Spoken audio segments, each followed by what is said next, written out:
toughest actors in Hollywood history. They weren't just pretending to be tough, these men were tough. Before they became legends on the silver screen, they were brawlers, soldiers, survivors.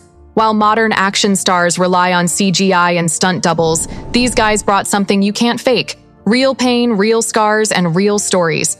Today, we're diving into the real-life backgrounds of 10 of Hollywood's most hardened actors, the ones who didn't need to act tough because they lived it. And when we get to number 4, you'll see why the studio execs actually tried to keep his past under wraps. They thought people wouldn't believe it.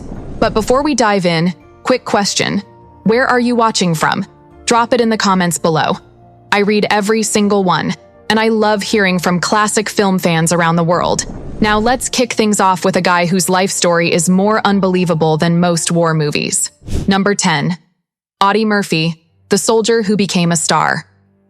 Audie Murphy didn't look like your typical action hero.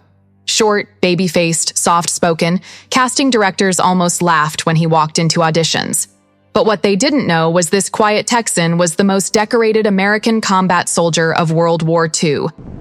At just 19, Murphy held off a wave of German soldiers for over an hour, alone, while wounded and nearly out of ammo.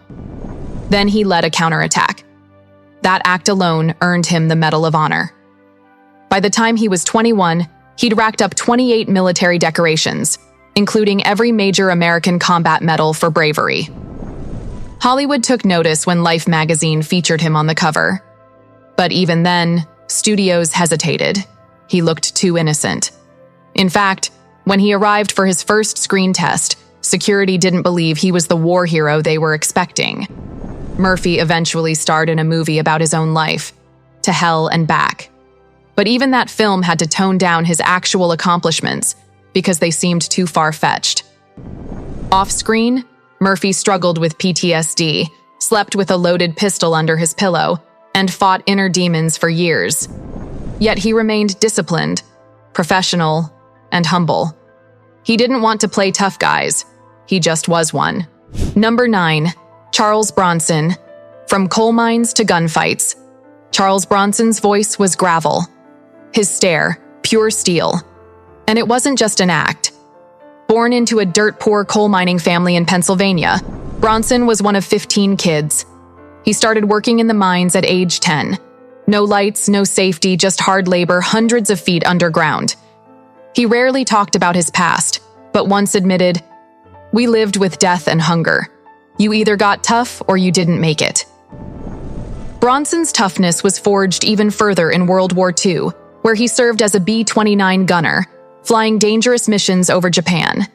He was wounded in action and received a Purple Heart. When he transitioned to acting, directors noticed something unusual. His fights looked real. That's because they were. Co-stars described him as terrifyingly efficient in choreographed scenes. He moved like someone who had been in dozens of real fights and didn't waste an ounce of motion. When the Mafia made threats against him after Death Wish, Bronson declined bodyguards. His response? "I've lived too long and seen too much to worry about men like that." Number 8. Lee Marvin, the wounded warrior who kept fighting. Lee Marvin's voice was iconic, rough, menacing, full of edge. But the real edge came from his service in the Pacific during World War II. As a Marine sniper, Marvin saw brutal combat and was severely wounded during the Battle of Saipan. A machine gun round tore through his back, damaging his sciatic nerve and leaving him with a limp for life. Unlike other actors who glorified war, Marvin was blunt. Combat isn't heroic, it's hell. Anyone who says otherwise is lying. He brought that raw experience to the screen in films like The Dirty Dozen and Point Blank, where he didn't need to pretend to be dangerous. He was dangerous. And his toughness wasn't limited to acting. During one film shoot, he got into a bar fight with an entire group of lumberjacks. He held his own until police arrived, then showed up to set the next day, bruised but on time. Number 7, Steve McQueen, the daredevil who couldn't be controlled. Steve McQueen didn't just play cool, he was cool. Behind the camera, he was a high-speed motorcycle racer, a former Marine, and a stunt junkie who refused to let anyone else take the risks for him. After a rough childhood and time in juvenile detention, McQueen joined the Marines, where he was disciplined, eventually, and even saved fellow Marines from drowning during a training accident. When he entered Hollywood, he brought that rebellious edge with him. He insisted on doing his own motorcycle scenes in The Great Escape, and even raced professionally under fake names so studios couldn't stop him. One of his most insane stunts came during The Towering Inferno, where he performed his own fire scenes, with real flames. His stunt coordinator once said, "The hardest part wasn't getting Steve to do the stunts. It was getting him not to do the ones that could kill him." Number 6, Kirk Douglas, force of will. Before he was a screen legend, Kirk Douglas was a wrestler. Not the fake kind, the real kind. Raised in brutal poverty by immigrant parents, he earned a wrestling scholarship and later served in the U.S. Navy during World War II. Douglas brought intensity to every role and demanded the same from others. He once insisted on performing a dangerous fall during Spartacus that left him injured, but he was back on set in 2 days. Even into his 70s, Douglas was surviving helicopter crashes, strokes, and long recoveries with the same ferocious drive. Director Stanley Kubrick said it best. Kirk didn't just act strong. He was strong, body and mind. Number 5, James Cagney, the little guy you didn't want to mess with. Don't let his 5 feet 5 inches frame fool you. James Cagney was scrappy, fast, and trained to fight. Growing up in the gang-infested neighborhoods of Manhattan's Lower East Side, he learned to box not for sport, but survival. He was an amateur champion and brought that speed and realism to his fight scenes.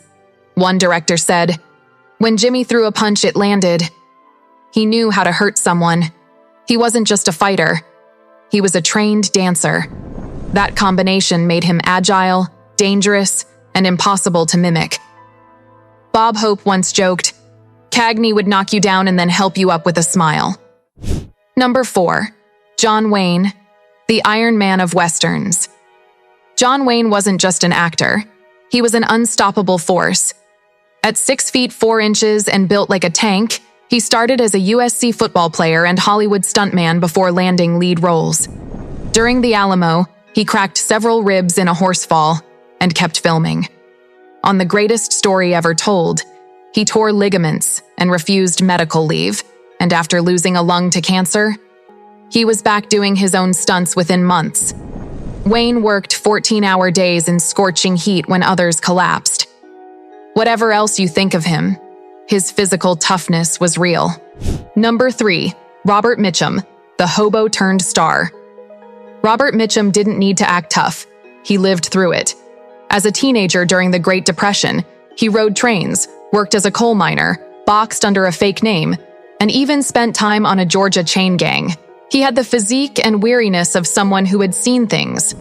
When he was arrested in 1948 for marijuana possession, it barely rattled him. He served his time and moved on, unfazed. Director Edward Dmytryk said, "Mitchum didn't have to try to be cool. He just was. You could feel it the second he walked into a room." Number 2, Anthony Quinn, power forged from poverty. Anthony Quinn was built like a gladiator and carried himself like a philosopher. Born during the Mexican Revolution and raised in LA slums, he supported his family by working construction and boxing professionally. His strength was legendary.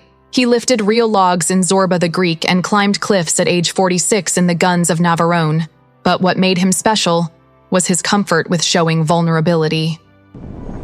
Co-star Sophia Loren said, "He had the body of a warrior and the soul of a poet."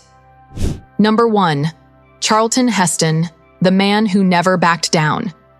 Whether he was parting the Red Sea or racing chariots, Charlton Heston refused to fake anything. He served as a gunner during World War II, then spent decades doing his own stunts, even the insane ones. In Ben-Hur, he trained with real chariots and nearly died during filming. In The 10 Commandments, he shot for weeks in desert heat while others dropped from exhaustion.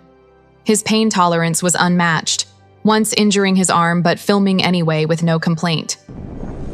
Off-screen, he showed the same courage, marching with Martin Luther King Jr. and standing by controversial beliefs, no matter the backlash. Whether you agreed with him or not, Heston didn't just play heroes, he lived like one. These weren't just actors. They were the real deal. Men forged by war, hardship, and survival. When they played tough guys, it wasn't just performance, it was memory. So which of these legends impressed you the most? Drop a comment below. I'd love to hear your thoughts. And hey, if you enjoyed this deep dive into the real men behind the Hollywood myths, hit that like button and subscribe.